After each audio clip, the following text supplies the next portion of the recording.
All right, guys, today it is time for chapter 17 of Matilda, titled Miss Honey's Story. We mustn't hurry this, Miss Honey said, so let's have another cup of tea. And do eat that other slice of bread. You must be hungry. Matilda took the second slice and started eating it slowly. The margarine wasn't at all bad. She doubted whether she could have told the difference if she hadn't known. Miss Honey said suddenly, "Do they pay you very badly at our school?" Miss Honey looked up sharply. "Not too badly," she said. "I get about the same as the others." "But it must still be very little if you are so dreadfully poor," Matilda said. "Do all the teachers live like this, with no furniture and no kitchen and stove, no bathroom?" "No, they don't," Miss Honey said rather stiffly. "I just happen to be the exception." "I expect you just happen to be living in a very simple way," Matilda said, probing a little further. "It must make house cleaning an awful lot easier. And you don't have furniture to polish or any of those silly little ornaments lying around that have to be dusted every day. And I suppose if you don't have a fridge, you don't have to go out and buy all sorts of junky things like eggs and mayonnaise and ice cream to fill it up with. It must save a terrific lot of shopping." At this point, Matilda noticed that Miss Honey's face had gone all tight and peculiar looking. Her whole body had become rigid. Her shoulders were hunched up high and her lips were pressed together tight. And she sat there gripping her mug of tea in both hands and staring down at it as though searching for a way to answer these not quite so innocent questions. There followed a rather long and embarrassing silence. In the space of 30 seconds, the atmosphere in the tiny room had changed completely, and now it was vibrating with awkwardness and secrets, and Matilda said, "I'm very sorry I asked you those questions, Miss Honey. It's not any of my business." At this, Miss Honey seemed to rouse herself. She gave a shake of her shoulders, and then very carefully she placed her mug on the tray. "Why shouldn't you ask?" she said. "You are bound to ask in the end. You are much too bright not to have wondered. Perhaps even I wanted you to ask. Maybe that's why I invited you here after all. As a matter of fact, you are the first visitor to come to the cottage since I moved here 2 years ago." Matilda said nothing. She could feel the tension growing and growing in the room. "You are so much wiser than your years, my dear," Miss Honey went on, "that it quite staggers me. Although you look like a child, you are not really a child at all, because your mind and your powers of reasoning seem to be fully grown up. So I suppose we might call you a grown-up child, if you see what I mean." Matilda still did not say anything. She was waiting for what was coming next. "Up to now," Miss Honey went on, "I have found it impossible to talk to anyone about my problems. I couldn't face the embarrassment. And anyway, I lack the courage. Any courage I had was knocked out of me when I was young. But now, all of a sudden, I have a sort of desperate wish to tell everything to somebody. I know you are only a tiny little girl, but there is some kind of magic in you somewhere. I've seen it with my own eyes." Matilda became very alert. The voice she was hearing was surely crying out for help. It must be. It had to be. Then the voice spoke again. "Have some more tea," it said. "I think there's still a drop left." Matilda nodded. Miss Honey poured the tea into both mugs and added milk. Again, she cupped her own mug in both hands and sat there sipping. There was quite a long silence before she said, "May I tell you a story?" "Of course," Matilda said. "I am 23 years old," Miss Honey said, "and when I was born, my father was a doctor in this village. We had a nice old house, quite large, red brick. It's tucked away in the woods behind the hills. I don't think you'd know it." Matilda kept silent. "I was born there," Miss Honey said, "and then came the first tragedy. My mother died when I was 2. My father, a busy doctor, had to have someone run the house and look after me. So he invited my mother's unmarried sister, my aunt, to come live with us. She agreed, and she came. Matilda was listening intently. How old was the aunt when she moved in? She asked. Not very old, Miss Honey said. I should say about 30, but I hated her right from the start. I missed my mother terribly, and the aunt was not a kind person. My father didn't know that because he was hardly ever around. But when he did put on in an appearance, the aunt behaved differently. Miss Honey paused and sipped her tea. I can't think why I'm telling you all this, she said, embarrassed. Go on, Matilda said, please. Well, Miss Honey said, then came the second tragedy. When I was 5, my father died very suddenly. One day he was there, and the next day he was gone. And so I was left to live alone with my aunts. She became my legal guardian. She had all the powers of a parent over me. And in some way or another, she became the actual owner of the house. How did your father die? Matilda asked. It's very interesting you might ask that.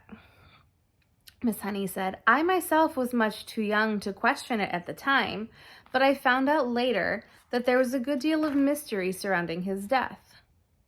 Do they know how he died? Matilda asked. Well, not actually, Miss Honey said, hesitating.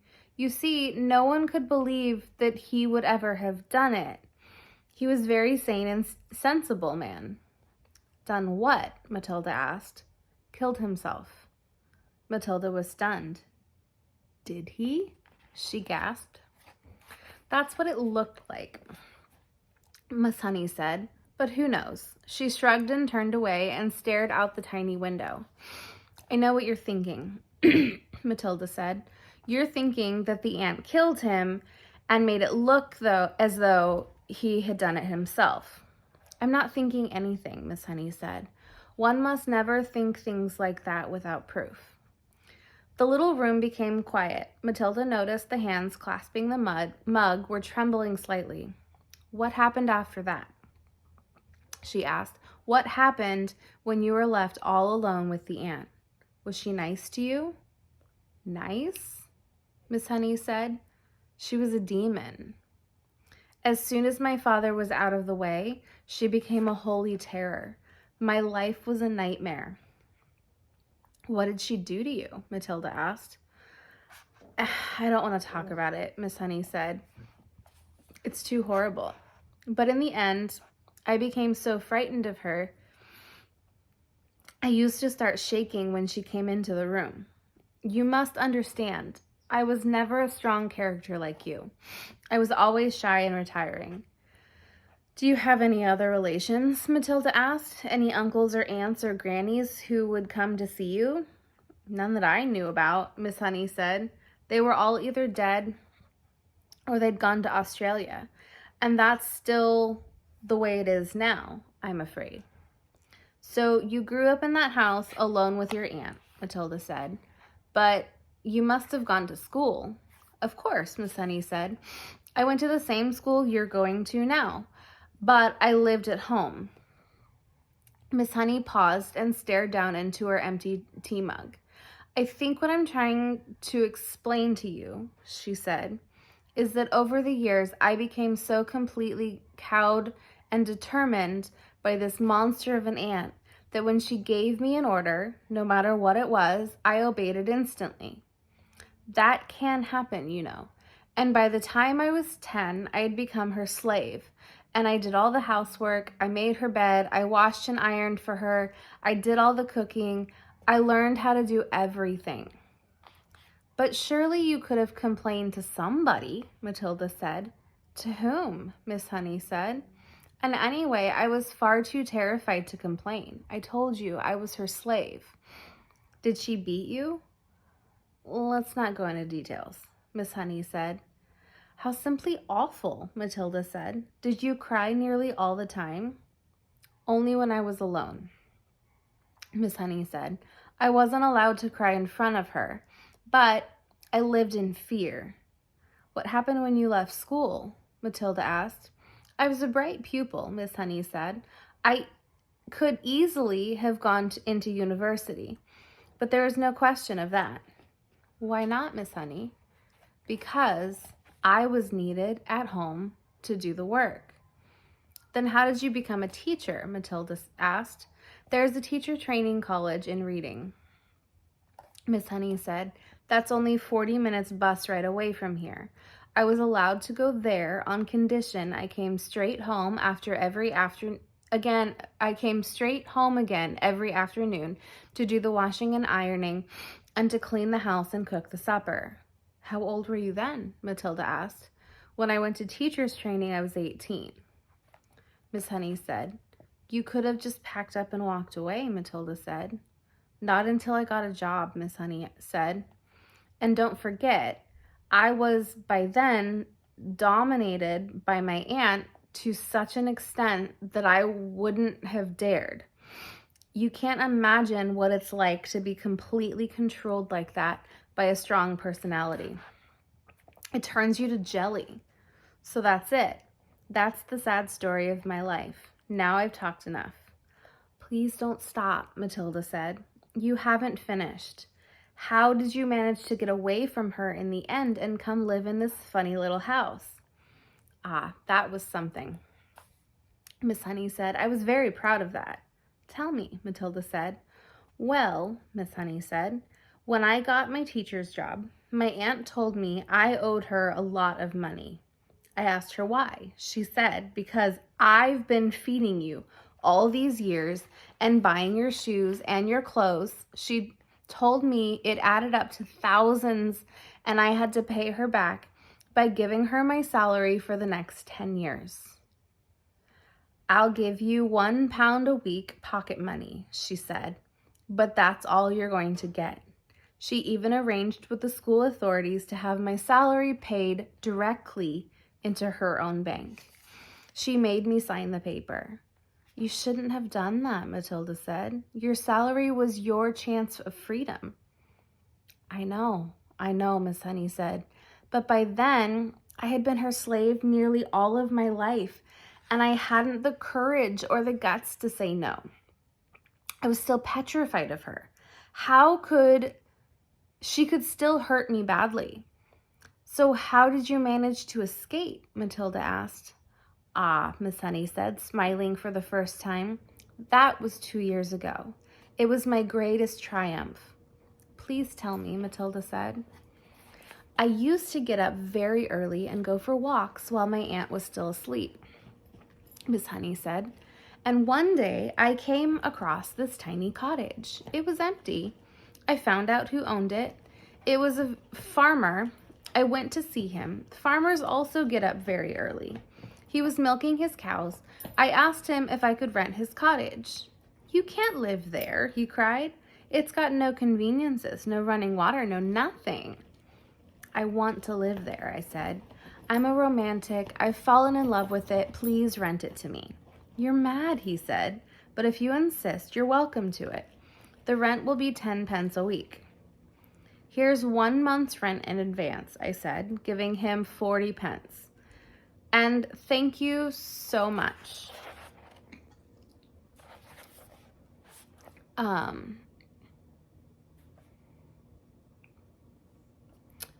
How super, Matilda cried. So suddenly you had your house all of your own. But how did you pluck up the courage to tell the aunt? Sorry, guys. That was tough,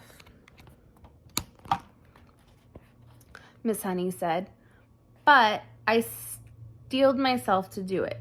One night, after I had cooked her supper, I went upstairs and packed the few things I possessed into a cardboard box and came downstairs and announced I was leaving. I've rented a house. My aunt exploded. Rented a house?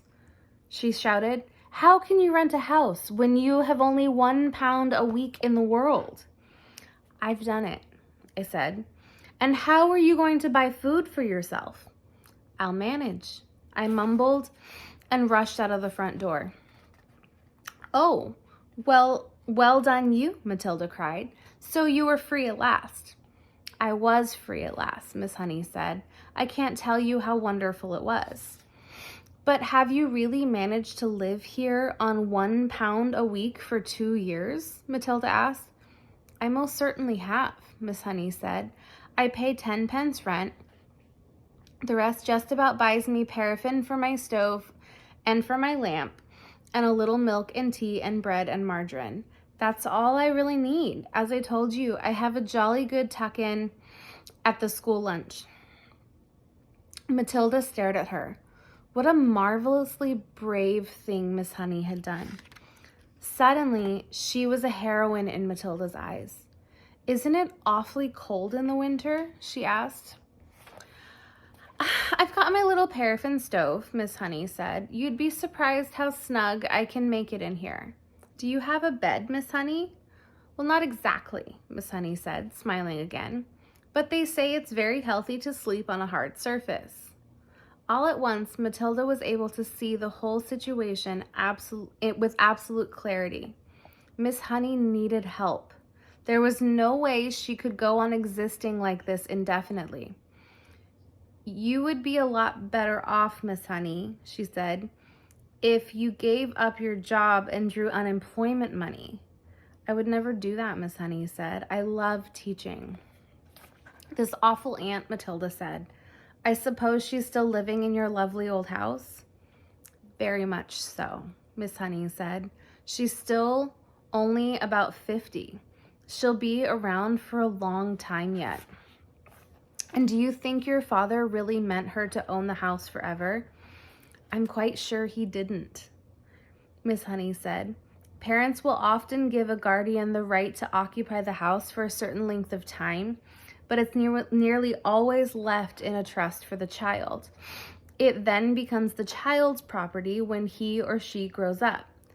Then surely it is your house, Matilda said. My father's will was never found, Miss Honey said. It looks as though somebody destroyed it. No prizes for guessing who, Matilda said. No prizes, Miss Honey said. But if there is no will, Miss Honey, then surely the house goes automatically to you. You are the next of kin.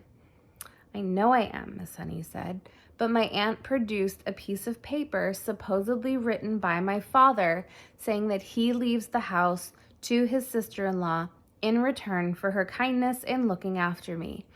I am certain it's a forgery, but no one can prove it. Couldn't you try? Matilda said. Couldn't you hire a good lawyer and make a fight of it? I don't have the money to do that, Miss Honey said. And you must remember that this aunt of mine is much respected figure in the community. She has a lot of influence. Who is she? Matilda asked. Miss Honey hesitated for a moment, and then she said softly, Miss Trunchbull.